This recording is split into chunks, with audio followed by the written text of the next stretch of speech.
महाराष्ट्र गुजरात की सीमा पर स्थित नंदीगाम के पास नेशनल हाईवे नंबर 48 पर खड़े एक टैंकर में अचानक आग लग गई। आग लगते ही हाईवे पर अफरा तफरी मच गई। घटना की सूचना मिलते ही फायर ब्रिगेड की टीम मौके पर पहुंची और तत्परता दिखाते हुए आग पर काबू पा लिया। भीलाड पुलिस भी तुरंत मौके पर पहुंची और यातायात सहित स्थिति को नियंत्रण में लिया। प्रारंभिक जानकारी के अनुसार इस हादसे में किसी के हताहत होने की सूचना नहीं मिली है। आग लगने के सटीक कारणों की जांच की जा रही है। નંદીગામ ચેકપોસ્ટ પર અમે કંઈ કામથી ગયેલા હતા તો અમે જોયું રિટર્ન આવતા હતા અમે જોયું કે એક ટેન્કર છે એની કેબિનમાં આગ લાગી ગયેલી હતી।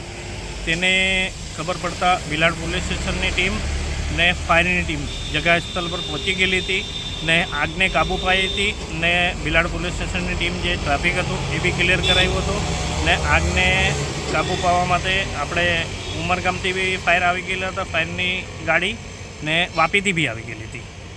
આગમાં કોઈને કોઈ જાનહાનિ થઈ નથી।